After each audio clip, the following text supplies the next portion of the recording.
सबसे पहले मैं आपसे ये जानना चाहूँगा कि भारत और पाकिस्तान दोनों ने न्यूक्लियर बॉम्ब बनाए, बट क्या रीज़न है कि भारत आगे बढ़ गया और पाकिस्तान आज इस कंडीशन पे पहुँच गया? अगर पाकिस्तान वाक़ई में न्यूक्लियर बम नहीं बनाता, तो क्या उसकी कंडीशन थोड़ी-सी बेहतर होती? क्योंकि मुझे ज़ुल्फ़िकार अली भुट्टो का वो बयान याद आता है जिसमें उन्होंने कहा था कि हम घास की रोटी खा लेंगे पर हम न्यूक्लियर बॉम्ब ज़रूर बनाएँगे। और आज वाक़ई में पाकिस्तान घास की रोटी खाने की कंडीशन पर है। राहुल जी, सबसे पहले आपका शुक्रिया याद करने के लिए। और दूसरी तरफ जो आपने न्यूक्लियर बॉम्ब की बात की, ये एक ऐसा सवाल है जिस पर दरअसल डिपेंड करता है कि आप किस लाइन ऑफ थॉट से बात कर रहे हैं। बट देखिए, अगर आप प्योर इकोनॉमिक्स की बात करें तो राइट फ्रॉम इट्स इंसेप्शन, क्योंकि आज़ादी जैसी कोई चीज़ तो पाकिस्तान के हाथ है नहीं, बना ही पाकिस्तान तब था, तो एक तरह से पाकिस्तान का निर्माण है जो 15 अगस्त बराबर। 1947 को हुआ। तब से लेके आज तक आप ये देखिए कि जो इनके यहाँ एक जो लोकेशन की बात की जाती है, वो लोकेशन वाकई में, इसमें दो राय नहीं, कि बड़ी शानदार लोकेशन है। और अगर इसको चलाने वाले वाकई में सीरियस रहे होते तो हुँ, इसको साउथ एशिया का सिंगापुर बना सकते थे, इसमें कोई दो हुँ, राय नहीं है। बराबर। लेकिन सच ये है कि ये सबके सब लोग जो एलीट की थे वहां पे, जिनके जिनके लिए मुल्क बनाया गया, जिन्होंने, बल्कि यूं कहें कि जिन्होंने अपने लिए ये मुल्क बनाया, वो हुँ, सबके सब स्वार्थी लोग थे, हुँ, अपने अपने मतलब के लोग थे। उनका सिर्फ जो मतलब था वो अपना घर भरने से था, और इससे ज्यादा कुछ भी नहीं। वो सिर्फ ताकत को अपने हाथ में चाहते थे। यही रीजन था कि उन्होंने मुल्क बनाया और इस मुल्क से, हिंदुस्तान से अलग हुए। तो वो आपको right from the day one आपको नजर आता है कि वो क्या बराबर। कर रहे थे और क्यों कर रहे थे। रही बात न्यूक्लियर बॉम्ब की, तो देखिए हमारे यहाँ ये जो करीब 64 1964 में हमारे यहाँ प्राइम मिनिस्टर लेवल के पे कोई मुलाकातें हुई थी, जहाँ पर साइंटिस्ट के साथ में जो भी मुलाकातें हुई हो वहाँ पे, या यूं कहिए कि साइंटिफिक डिवीजन के साथ जो मीटिंग हुई हो, वहाँ पर ये तय हुआ था कि हमको न्यूक्लियर बम बनाना है। हुँ, 1969 में अकॉर्डिंग टू जनरल चिश्ती के हाथ वहाँ की इंटेलिजेंस, यानी वहाँ की जो आईएसआई है, उसने ये रिपोर्ट्स दे दी थी जनरल चिश्ती को कि हिंदुस्तान बम बना रहा है। और उन्होंने जो मीटिंग के मिनट्स थे वो उनको दिए थे। दैट मीन्स कि हमारे यहाँ से वो मिनट्स कहीं लीक हुए 1969 में, और वो पाकिस्तानियों के हाथ लगे, जिससे उनके हाथ ये खबर लगी कि भारत न्यूक्लियर बम बना रहा है। तो ये हुँ, पता लगा कि भाई अब तक कुछ ना कुछ भारत ने ऑलरेडी प्रोग्रेस कर ली होगी। तो वहां पर फिर वो वॉर स्केल पे उन्होंने अपने यहाँ कोशिशें शुरू कर दी, और वो हुँ, 74 में हमारे यहाँ पे हुआ। हमने न्यूक्लियर टेस्ट किए। हुँ, पाकिस्तान ने नहीं किए, तब तक उनके पास था नहीं, और वो हुँ, आगे अपनी कोशिशें जारी रखी उन्होंने। हुँ, ये 1998 की बात है, जब 28 मई 1998 को दोनों मुल्कों ने, मतलब पाकिस्तान ने 1928 को किए, मई 28 मई को किए। हम उससे पहले कर चुके थे। तो राइट। आप ये देखें, तब से और 28 मई 1999 तक आने तक के रास्ते में पाकिस्तान ने ऑलरेडी एक रास्ता अपने लिए तय कर लिया था। ये हुँ, कहना कि पाकिस्तान की किस्मत बड़ी अलग होती, टू बी ऑनेस्ट मुझे नहीं लगता। ओके। उसका कारण क्या है कि वो पैसे और वो एफर्ट यहाँ नहीं लगती, तो भी उन्होंने कहीं ना कहीं अपने स्वार्थ में ही लगानी थी, क्योंकि वो शुरू से हुँ, यही करते हुए आ रहे हैं। बराबर। तो ये थ्योरेटिकली तो बात कही जा सकती है कि हाँ शायद पाकिस्तान की हालत बेहतर होती, लेकिन सच ये है कि देखिए, उन्होंने बम क्यों बनाया? बम इसलिए हुँ, बनाया कि भारत से सिक्योरिटी का खतरा था। जब सिक्योरिटी बराबर। का खतरा था, आपने न्यूक्लियर बम बना लिया, फिर तो आपको सिक्योर हो जाना चाहिए था ना। हुँ, मगर सिक्योर आप फिर भी नहीं हुए। आप हुँ, फिर भी भारत के खतरे का नाम लेते रहे। सही है। और पहले आप इसलिए सिक्योर होना चाहते, मतलब न्यूक्लियर बम चाहते थे कि आप सिक्योर होना चाहते थे। फिर आपने तमाम एफर्ट इस बात की भी लगानी शुरू कर दी कि हमें उस न्यूक्लियर बम को सिक्योर करना है, क्योंकि आपने जो बाकी के एसेट्स बनाए वो उस बम पर हावी हो रहे थे। हुँ, तो कभी आप बम के न होने से इनसिक्योर थे, कभी आप बम के होने से इनसिक्योर हो गए कि भाई कहीं वो बम चुरा चुरा के ले जाए हमारा। तो this is how it is. तो basically it's only theoretical question कि क्या पाकिस्तान के हालात बेहतर होते हैं। सच ये है कि मुल्क के हालात बेहतर तब होते हैं जब लीडरशिप ऑनेस्ट हो, लीडरशिप कमिटेड हो। लीडरशिप यहाँ ऑनेस्ट भी थी और कमिटेड थी पाकिस्तान में, हुँ, मगर सिर्फ अपने लिए। वो अपने लिए बराबर, ऑनेस्ट थी, अपने लिए कमिटेड थी। तो रिजल्ट कोई बराबर, फर्क नहीं आने वाला था। वो एफर्ट यहाँ नहीं तो कहीं और लग जाती, लगती वो अपने इंटरेस्ट में ही। That is self interest. बराबर। सर मैं फिर इसी इसी क्वेश्चन को थोड़ा-सा भारत के पर्सपेक्टिव से भी सोचता हूँ और पूछने की कोशिश करूँगा आपसे कि भारत के पड़ोस में एक ऐसा मुल्क है जिसके पास न्यूक्लियर बॉम्ब है और वो पॉलिटिकली और इतना अनरेस्ट है वहाँ पर और कहीं न कहीं दूसरी ताकतें भी इंटरनली, एक्सटर्नली कहें हावी रहती है। तो क्या ऐसे एक न्यूक्लियर स्टेट के ऊपर जो इतना अनस्टेबल है, वो कहीं न कहीं भारत के लिए एक बहुत बड़ा खतरा तो नहीं है? बेशक है। अगर पाकिस्तान खतरा ना हो, तो तमाम रिलेशन उनके साथ न रखने के बावजूद मैं और आप लगातार पाकिस्तान की बात क्यों कर रहे होते हैं? हुँ, जो अक्सर कई लोग ये सवाल करते हैं ना कि भाई महेश जी हमेशा पाकिस्तान पाकिस्तान क्यों करते रहते हैं? इसलिए कि हम संबंध रखें या ना रखें, ये मुल्क हमारे लिए खतरा है अपनी करंट हुँ, फॉर्म में। और जो कुछ भी उसके पास है, उसके चलते वो हमारे लिए खतरा है। हुँ, आपके पड़ोस में अगर आग लगी हुई हो, तो आपको हमेशा ये चिंता करनी चाहिए कि ये आग कभी भी आपके घर में इसके अंगारे गिर सकते हैं। तो बराबर, दैट इज द रीजन। तो ये बेशक हमारे लिए खतरा है पाकिस्तान। ये आपके सवाल का एक शॉर्ट एंड प्रिसाइज जवाब है कि वो हमारे लिए बराबर, डेंजर है, खतरा है, रिस्क है। सही बात है। इन्फिल्ट्रेशन वहां से आप देखिए, right now while we speak, Pulwama में इस समय एनकाउंटर चल रहा है, जी, हमला हुआ है वहां पर। जी, तो ये देखिए ना, मतलब हमारे लिए ये अब रोजमर्रा की बात हो गई है। और ये पुलवामा में कोई आसमान से टपक के तो नहीं आ रहे हैं ना, ये लोग बराबर, जो आ रहे हैं वो वहीं से तो आ रहे हैं। बराबर, बिल्कुल सही है, बिल्कुल सही बात है। जी। सर अगर हम इंटरनल पाकिस्तान की सिचुएशन के ऊपर भी बात करें, तो वहाँ पर बलूचिस्तान एक ऐसा उनका स्टेट है जो हमेशा से एक अनरेस्ट सबसे बड़ा अनरेस्ट वहाँ पर पाकिस्तान में हम्म, होता रहा है। फिर जी। उसके बाद में अभी हम लोगों ने रिसेंटली पीओजेके के अंदर भी बहुत बड़े प्रोटेस्ट देखे और ये हम्म, था कि 27 मई से वहाँ पर सेकंड लेवल के प्रोटेस्ट भी स्टार्ट होने वाले थे। फिर उसके बाद वहाँ उन्होंने इंटरनेट बंद कर दिया, कनेक्टिविटी वहाँ की बंद कर दी ताकि वहाँ की इन्फॉर्मेशन बाहर ना आ पाए। और इसके अलावा सिंध में भी कुछ न कुछ हमेशा चलता ही रहता है। केपीके के लोगों की भी अलग थॉट प्रोसेस है। तो ये कहीं न कहीं पाकिस्तान किसी न किसी लेवल पे वापस 1971 वाली सिचुएशन की तरफ तो नहीं जा रहा है, जहाँ अगर आप पर बलूचिस्तान की बांग्लादेश बात उससे करते अलग हैं, हो चुका है। अगर आप बलूचिस्तान की बात करते हैं, पीओजेके की बात करते हैं, तो मुझे नहीं लगता कि वो 71 की तरफ उस तरह से जा रहा है जैसा कि 71 के हालात थे। क्योंकि उन हुँ, दोनों केसेस में जो बॉर्डर्स थे आपकी तरफ के, वो जुड़े हुए थे। ईस्ट हुँ, बंगाल से हमारे यहाँ बंगाल से वहाँ के बॉर्डर्स जुड़े हुए थे। नतीजा हुँ, क्या होता है कि आपके यहाँ रिफ्यूजीज आ रहे थे। इस केस में ऐसा नहीं हो सकता, बलूचिस्तान से हुँ, आपका बॉर्डर नहीं लगता है। आपका बराबर। पीओजेके से बीच में आपकी रिवर आती है, आपका उस तरह से बॉर्डर नहीं लगता है। तो ये और होगा भी तो वो कश्मीर में आपको you have a secure border, more or less secure hmm, border. Hmm, तो hmm, in any case PoJK को 71 से इसलिए नहीं कंपेयर किया जा सकता क्योंकि पीओजेके पर हिंदुस्तान का क्लेम है।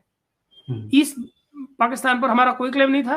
वो अपने आप में एक रियासत का हिस्सा था तब के पाकिस्तान का, यानी कि ईस्ट पाकिस्तान उसको उसमें कहा जा रहा था। हमारे इस बराबर। केस में हम क्लेम करते हैं इस लैंड के ऊपर जिस पर पाकिस्तान काबिज है, पीओजेके जिसको हम लोग कहते हैं। और दैट इज इट। मतलब वो अगर वो कल को हम उधर जाते हैं या उधर के लोग हमारी तरफ आते हैं या हम उस एरिया को कैप्चर करते हैं, we will be within our rights. Don't बराबर। फॉरगेट,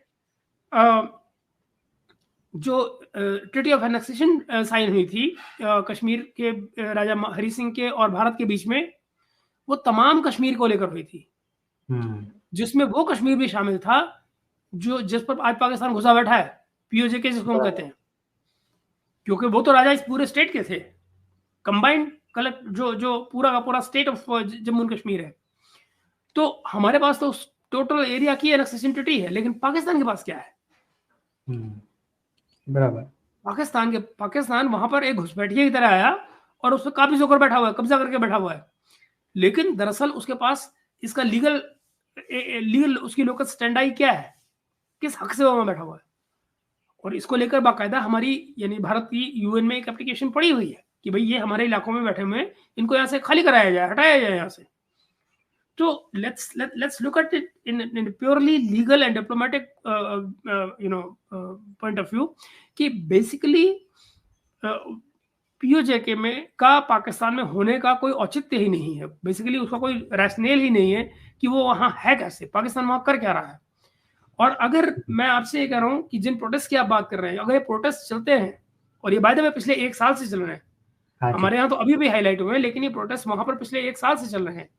और अगर ये प्रोटेस्ट कल को बढ़ते हैं और वो लोग डिमांड करते हैं और हमारे यहाँ से मिलने की कोशिश करते हैं, और इमेजिन कीजिए कंडीशन, मैं हाइपोथेटिकली कह रहा हूँ कि कल को भारत ये कह देता है कि चलिए साहब, यूएनएससी की जो रेजोल्यूशन था जिसमें कहा गया था कि प्लेबिसाइड होनी चाहिए, हम प्लेबिसाइड कराते हैं, हम्म।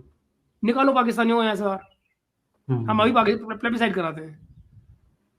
देखने लायक बराबर। सीन होगा, क्योंकि यही पाकिस्तान भाग रहा होगा ना जाने कहाँ कि नहीं नहीं नहीं, हमें भी नहीं करानी, हमें भी नहीं करानी, क्योंकि सबको बराबर। मालूम है कि वो परेशान लोग हैं, और अगर उनको वोट करने का मौका मिला तो वो तुरंत इधर वोट कर जाएंगे, क्योंकि उन्हें मालूम है कि दूसरी साइड तो पहले ही भिखारी लोग बैठे हैं, सही बात है। वही लोग तो हैं जो उनका हक मार रहे हैं।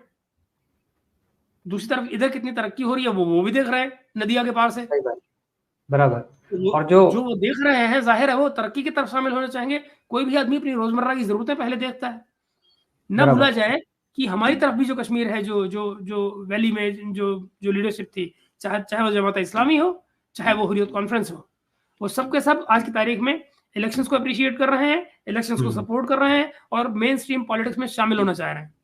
बराबर। अभी अभी जमात इस्लामी ने पिछले हफ्ते ये बात कही है, 10 दिन पहले, कि हम लोग कंफ्यूज थे जो हम लोग मिलिटेंसी की तरफ गए। आप जरा सही सोचिए, बात। 80,000 लोग मरवाने के बाद उनको ये होश आया है, मतलब कि वो कंफ्यूज थे। इस कंफ्यूजन में उन्होंने मुल्क के एक स्टेट के 80,000 लोग मरवा दिए। बराबर। और सर, जिस जिस हिसाब से अभी कश्मीर रीजन की जो लोकसभा सीटें हैं वहाँ पर वोटिंग हुई है, अप्रॉक्सीमेटली श्रीनगर वाली सीट को छोड़ दिया जाए जिस पे 35% वोटिंग हुई, लगभग सभी सीट्स पे 50% से ज़्यादा वोटिंग हुई है। तो ये शो करता है कि वहाँ के लोगों का और वहाँ की जो पॉलिटिकल पार्टीज है उनका इसकी तरफ इंटरेस्ट और रुझान कितना बढ़ रहा है। और जो अभी आपने प्लेबिसाइड की बात करी, ये उसकी जो फर्स्ट कंडीशन है उसी को फुलफिल नहीं करते, कि उन्होंने कहा बिल्कुल, था कि पाकिस्तान अपनी फोर्सेस विड्रॉ करे, बाहर करें, और विड्रॉ करें। हर दूसरा पाकिस्तानी आके कहता है कि यूएन में रिजोल्यूशन है, यूएन के हिसाब से सॉल्व होना चाहिए। तो भाई यूएन के हिसाब से सॉल्व होना चाहिए तो जो पहली कंडीशन है वो तो फुलफिल करो, तुम अपनी फोर्सेस हटाओ, वहां से अपने लोग हटाओ। आप हैरान हो गए राहुल, आप किसी पाकिस्तानी हम्म। से, आम पाकिस्तानी से अगर जाकर पूछें, तो उसने इस रेजोल्यूशन को कभी पढ़ा ही नहीं, हम्म। उसने पढ़ा ही नहीं, मेजोरिटी ऑफ देम। बराबर। वो सिर्फ अपनी लीडरशिप से ये जुमला ले लेते हैं, ये सेंटेंस ले लेते हम्म। हैं, यूएनएससी के रेजोल्यूशन के मुताबिक इसको कश्मीरियों की उमंगों के मुताबिक हल किया जाए। लेकिन हम्म। दरअसल न तो उनको कश्मीरियों की उमंगों का पता है, न दरअसल वो हम्म। कश्मीरियों की उमंगों का कोई ख्याल करते हैं, केयर करते हैं, और न ही उनको रेजोल्यूशन का पता है। बराबर। सही बात मैं है। ये फर्स्ट हैंड आपको बता रहा हूँ, क्योंकि जिन जिन महफिलों में मेरा बैठना हुआ पाकिस्तान में, और जब मैंने बात चलाई, मैंने ये देखा कि जो लीडर्स थे, जो जो पॉलिटिक्स में है मौजूद, उनको तो मालूम है, लेकिन कॉमन पब्लिक में बहुत थोड़े लोग हैं जिनको पता है। उनको पता ही नहीं कि बराबर। ऐसा कुछ है, जो बराबर। पढ़ने का शौक तो पाकिस्तान में है ही नहीं लोगों को। बिल्कुल। और sir, in fact common common public तो ठीक है, मैंने एक वीडियो भी देखा था, ये वीडियो बड़ा ओपनली अवेलेबल है, यूट्यूब पे आराम से मिल जाएगा, जिसके अंदर एक पाकिस्तान पत्रकार यूएन के कुछ लोग बैठे हुए सामने और वहां पर उनसे पूछ रहा है कि यूएन के नहीं है वो, क्रिस्टीन फेयर हाँ। है जो बात कर रही हैं, क्रिस्टीन हाँ। फेयर है बैठी हुई वहां पर जो बात कर रही हैं, और सामने जो है वो एक फेलोशिप लेकर यहाँ से गया हुआ है, पाकिस्तान से फेलोशिप लेकर वहां गया हुआ है, और वो कलाकार बातें कर रहा है, जिसको फिर वो डांट हाँ। लगाती है क्रिस्टीन फेयर। बिल्कुल, मैं एग्जैक्टली। जानता हूँ। बराबर। वो हाँ, पूछता है यूएन रिजोल्यूशन से होना चाहिए, तो वो उसको बड़ा डांट लगा के कहती है कि भाई पहले तुम पढ़ तो पर लो तो उसको। आओ। एग्जैक्टली। सही बात है। जी, बिल्कुल। गुड। सर, अभी अगर हम करंट जो पाकिस्तान की कंडीशन है, जो वहाँ की पॉलिटिकल स्टैंडिंग है, जो वहाँ की आर्मी की स्टैंडिंग है, अगर इस चीज़ को बड़ा क्लोजली एनालाइज किया जाए और आप बहुत अच्छे से इसको स्टडी करते हैं, उस चीज़ को देखते हुए मैं एक चीज़ क्वेश्चन मेरे माइंड में आता है कि क्या 98 99 का जो समय था जब परवेज मुशर्रफ ने नवाज शरीफ को हटा के एक आर्मी रूल स्टैब्लिश किया था जो कि 6-7 सालों तक शायद वहाँ पे चला था, तो क्या वापस उसी बैरकपुर कंडीशन इंडियन की वे। तरफ, जी। राइट, तो क्या वापस उसी कंडीशन की तरफ पाकिस्तान आगे बढ़ रहा है, कंसीडरिंग कि जो आईएमएफ की टीम है वो पाकिस्तान में है, पाकिस्तान का बजट बनवा रही है, और पाकिस्तान को प्राइस इंक्रीज करने के लिए भी शायद हो सकता है बहुत सारी चीज़ों में उनको फोर्स करना पड़े। तो ये सारी चीज़ें जो हो रही हैं, और जो प्लस जो मिलिट्री की जो स्टैंडिंग है, क्या पाकिस्तान इस कंडीशन की तरफ आगे बढ़ रहा है कि एक और हमको ओवरटेक देखने को मिल सकता है मिलिट्री की तरफ ये से? मिलिट्री की जो आप बात कर रहे हैं, मार्शल लॉ की बात कर रहे हैं, इसकी प्रोबेबिलिटी बहुत हाई है, टू बी ऑनेस्ट। हम्म, ये कहा जाना बड़ा आसान है, भारत में बहुत लोग कहते हैं कि नहीं नहीं नहीं होता, नहीं होता। लेकिन फिलहाल जो कंडीशंस जिस तरफ जा रही हैं, वो एक्चुअली बहुत खराब हालत में है। और वो इसलिए नहीं है कि जो आप आईएमएफ की बात कर रहे हैं या महंगाई की बात जो कर रहे हैं, महंगाई उसका एक फैक्टर है, आईएमएफ का उससे बहुत थोड़ा लेना देना है, सिवाय इसके कि आईएमएफ उनसे कह रहा है कि आप 18% एक अक्रॉस द बोर्ड जीएसटी लगाइए, हर चीज पर आपको 18% जीएसटी लगना चाहिए। बियॉन्ड दैट एक्चुअली जो जो लड़ाई है वो चल रही है इमरान खान और आसिम मुनीर के बीच में, जो जनरल आसिम मुनीर उनकी जो आर्मी चीफ हैं उनके बीच में जो नैरेटिव बनाया जा रहा है। Very strangely enough Imran Khan कामयाब रहे हैं इस बात में कि वो अपने नैरेटिव को बेच पाए बाहर, फिर चाहे वो उसमें सोशल मीडिया का इस्तेमाल कर रहे हैं या शोर शराबे का इस्तेमाल कर रहे हैं, प्रोटेस्ट हो रहे हैं, और ये तमाम चीज़ें चल रही हैं। दूसरी तरफ आर्मी चीफ की भी अपनी एक बात देखनी होगी आपको कि जिस तरह से उन्होंने सोचा था कि वो पॉलिटिक्स में अपना कंट्रोल कर लेंगे, और इस इलेक्शन को कंट्रोल करने के बावजूद, यानी कि इस इलेक्शन को भी उन्होंने धांधली की, इसमें कोई क्वेश्चन मार्क नहीं है कि इलेक्शन में धांधली हुई है। एक धांधली से जीते हुए इलेक्शन को पब्लिक रिएक्शन आना ही था, पब्लिक में एक नाराजगी मौजूद है उसकी, और उसके बाद में ये जो तमाम इमरान खान मूवमेंट चला रहे हैं वो लोगों को ज़ाहिर इम्पैक्ट कर रही है। महंगाई जो आ रही है, चाहे आईएमएफ की वजह से आ रही है, इकोनॉमी बर्बाद हो रही है, डूब रही है, तो उस सबके चलते पब्लिक में असंतोष बहुत है, और जो पब्लिक में संतोष है उसको इमरान खान उठा रहे हैं पूरा फायदा। इस हफ्ते आने वाला है बजट। अगर इस हफ्ते का जो बजट आता है वो बजट जाहिर है कि मेजोरिटी है, और अगर पब्लिक सड़क पर आ रही है, इमरान खान के लोग सड़क पर निकलेंगे और वो पार्लियामेंट में भी हल्ला मचाएंगे। पार्लियामेंट में जाहिर है बजट पास हो जाएगा, क्योंकि फौज जो है मैंने डंडा मारेगी दो चार को, जो कमी बेशी होगी वोटों की वो सब निकल जाएगी, वैसे भी ये गवर्नमेंट मेजोरिटी में तो है ही। तो बजट पास हो गया तमाम हल्ला गुल्ला करने के बावजूद, जो कि होगा, तो मामला सड़क पर जाएगा, यही इमरान खान के लोग सड़क पर निकलेंगे। और चूंकि वो इम्प्लीमेंट हो रहा होगा बजट, लोगों को मीडिया में खबरें मिल चुकी होंगी कि भाई अब ये होने जा रहा है, तो जो असंतोष है, क्योंकि आप ये जान लीजिए जिस किस्म के टैक्स लगाने के लिए वो कह रहे हैं, उतना ही नहीं, जिस किस्म का इनकम टैक्स लगाने के लिए कह रहे हैं, वो इनकम टैक्स के जो स्लैब्स हैं वो कम करने के लिए कह रहे हैं, नतीजा जिसका ये होगा कि जो सैलरीड क्लास है उसके ऊपर टैक्सेशन बहुत जबरदस्त तरीके से आएगा। यानी कि टैक्स जो सैलरीड क्लास है वो अपना बमुश्किल कोई सैलरी घर लेकर जा रही होगी, इस तरह का टैक्स उनको किया जाएगा। तो नतीजा क्या होगा कि फिर जाहिर है कि एक रिवोल्ट तो होगा ना सोसाइटी में। भाई लोग अपने बच्चों को क्या खिलाएंगे पिलाएंगे, बिजली महंगी, पानी महंगी, आप हर चीज काटने में उतारू हो जाएंगे, क्योंकि आपको कुछ जाहिर है लोग दे नहीं पा रहे होंगे पैसा उतना, तो मुश्किल खड़ी है। तो उस मुश्किल घड़ी में इमरान खान के लोग जो सड़क पर निकल रहे होंगे और उनको पब्लिक सपोर्ट मिलेगी, और सड़क पर जब तूफान चलेगा तो फिर फौज के पास दो ही रास्ते बचे हैं, या तो वो इन पे फायर कर दे। अब बहुत मुश्किल है इतने सारे लोगों पर गोली मार देना, आप कितने लोगों को गोली मारेंगे, एक दो चार की बात हो तो आप बात समझ में आती है। दूसरी बात एक और कि आम पब्लिक पर अगर कोई शूट एंड साइड का ऑर्डर देता है तो उसके फौज पे अपने इम्पैक्ट आएंगे कि फौज अपने ही लोगों पर गोली कैसे चलाए। न भूलिए केपी में, क्योंकि बहुत ये इंपॉर्टेंट है कि इमरान खान का मूवमेंट कहां से शुरू हो सकता है। मुझे लगता है केपी में उनकी गवर्नमेंट है, केपी से वो बहुत आराम से अपनी मूवमेंट शुरू कर सकते हैं, वहां को सपोर्ट भी मिल जाएगी, लॉ एंड ऑर्डर की भी वहां कोई दिक्कत नहीं होगी, law and order state subject है, सरकार उनकी अपनी है। बराबर। अगर ये प्रोटेस्ट वहां से शुरू होते हैं, मान लीजिए इस्लामाबाद की तरफ बढ़ते हैं, तो आप क्या कर लेंगे? भाई आपके पास लॉ एंड ऑर्डर मेंटेन करने के लिए एक ही तरीका है, अगर ये पब्लिक वायलेंट हो रही होगी, आप लोगों ने कोशिश करेंगे, पब्लिक वायलेंट होगी, आगे बढ़ना चाहेगी, आप क्या करेंगे? गोली मार देंगे, पकड़ने धगड़ेंगे, जेल में नहीं भर सकते आप इतने लोगों को। मान लीजिए 1 लाख लोगों का सैलाब आ रहा है, तो आप उनको जेल में तो नहीं डाल सकते, तो आप करेंगे क्या?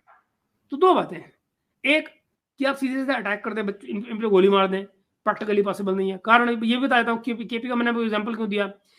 मेजोरिटी जो फौज की लोअर ग्रेड के जितने ऑफिसर आते हैं, जो बेसिकली ऑन रोड आपके लिए काम करते हैं फौज के लिए, वो आते हैं केपी से या साउथ पंजाब से। ओके। केपी से लोग आ रहे होंगे, साउथ पंजाब की तरफ आ रहे होंगे, अंदर जो फौज के लोग जिनको आप गोली चलवा रहे होंगे, वो देखिए ना आप, तो वो फौजी अपने लोगों पर कैसे गोली चलाएंगे? बराबर। तो ये मुश्किल आएगी यहाँ पर। तो दो रास्ते हैं, या तो इनको गोली मारा जाए और बड़े डिसिप्लिन फोर्स की तरह से गोली मार के घर चले जाए, नहीं हो सकता, प्रैक्टिकली पॉसिबल नहीं है। इमरान खान भी इस बात पे काउंट कर रहे हैं कि ऐसा होगा, यानी कि गोली नहीं चला सकते। दूसरी तरफ आप मार्शल लॉ नहीं लगा सकते, आईएमएफ, और आपको दुनिया की सपोर्ट चाहिए, तो ना तो दुनिया आपके पीछे चलेगी ना आईएमएफ, तो आप मार्शल लॉ नहीं लगा सकते, तो कुछ तो करेंगे।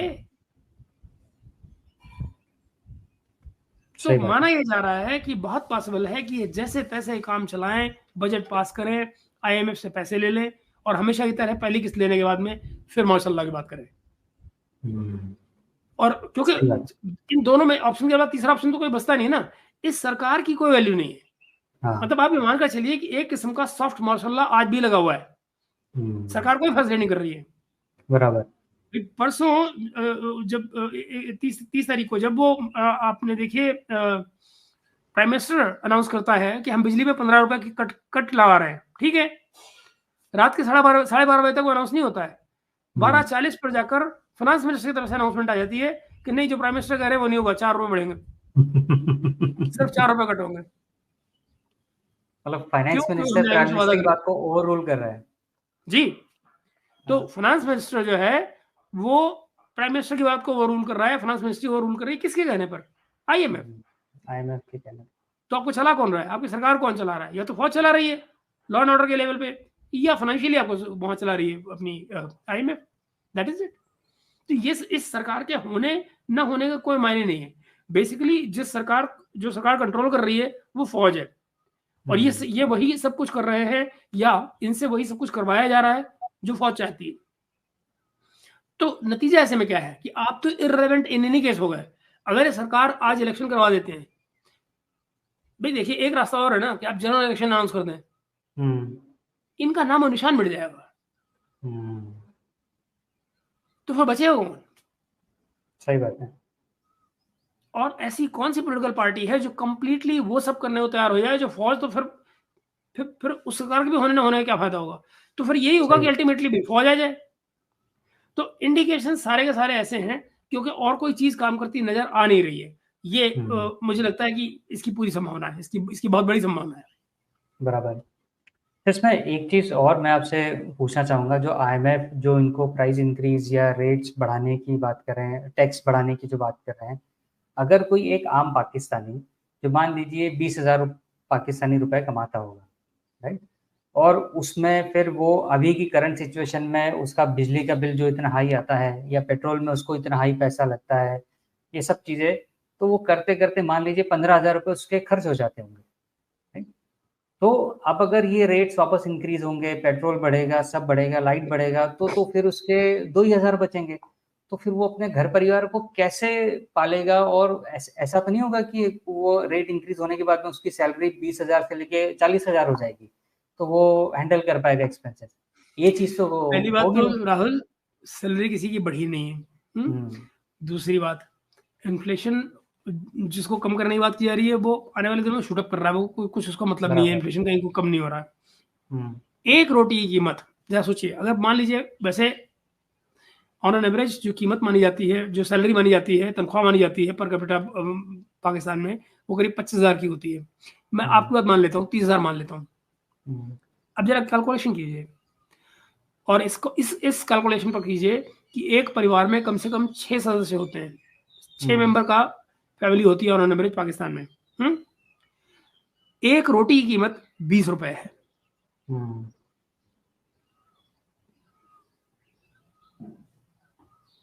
आप अगर खाली बल्ब जला रहे हैं तो भी आपका 10,000 बिल आ ही रहा है। बराबर। तो अगर 30,000 है तो 10,000 चीजें कम से कम ये निकल गए। अब आप ये देखिए, 6 मेंबर हैं, एक रोटी की कीमत 20 रुपए है, अब जरा आप गिनती करिए, कौन-कौन कितनी-कितनी सही खाएगा? बात है। और बराबर, 1 दिन की कीमत निकालिए एक दिन और की 30 कीमत। से मल्टीप्लाई करिए और देखिए आपके हाथ में क्या सही आता बात। है।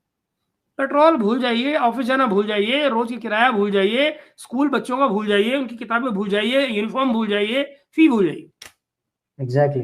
तो फिर लोग सड़कों पे नहीं उतरेंगे, इतना हो हल्ला नहीं मचाएँगे, इतना रिवोल्ट नहीं करेंगे, तो फिर कहाँ जाएँगे? Sir you have my word. Exactly, बराबर। और ये बड़ी इसलिए सीधी-सी शायद कैलकुलेशन है, इसमें कुछ भी कोई रॉकेट हुँ, साइंस नहीं है। सही बात है। आप 5 मिनट के लिए अपने आप को खुदा ना करे मतलब कोई हमें हम आप में से कोई भी क्यों पाकिस्तानी जेब रखे अपने आप को। मगर अगर आप इमेजिन कीजिए एक पाकिस्तानी को और देखिए कि उसके पास 30,000 रुपए हैं और उसे ये अकाउंट मैनेज करना है। डज़न्ट वर्क, लॉजिकल सही नहीं बात है। है। बराबर, बराबर। तो आने वाले दिन पाकिस्तान के लिए बड़े ही भारी होने वाले हैं और sad. Let's see. Exactly, it's unfortunate but true. और कहीं न कहीं जो आपने स्टार्टिंग में बोला कि अगर हमारे पड़ोस में आग लगी हो, तो हमें भी उतना ही सतर्क रहने की ज़रूरत है। बिल्कुल, और भारत भी आई एम श्योर पॉलिटिकली, डिप्लोमैटिकली और सभी फॉरेन एस्पेक्ट से एंगल से इन चीज़ों को देख रहा होगा और समझ रहा होगा। एंड आई एम श्योर अगर बेहतरी की तरफ वो आगे बढ़े तो बहुत अच्छी बात है। पर अभी की कंडीशन के हिसाब से तो ऐसा देखने को नहीं मिलता। इट्स अ फिर सैड आपने सिनेरियो। एग्ज़ैक्टली, वेरी बहुत सैड। सैड सिनेरियो है। बिल्कुल, एग्ज़ैक्टली। आज आपने आपके बिज़ी शेड्यूल में से इस टॉपिक पे बात करने के लिए समय दिया और जो वैल्यूएबल इनसाइट्स शेयर किए, इसके लिए बहुत-बहुत धन्यवाद। उम्मीद है आपसे फिर किसी टॉपिक पे ज़रूर बात होगी, आपसे ज़रूर समय लेने की कोशिश करेंगे। तब तक के लिए शुक्रिया। बहुत-बहुत धन्यवाद। अपना और अपने अपनों का ख्याल रखिए। जी, जी, बिल्कुल, शुक्रिया। शुक्रिया।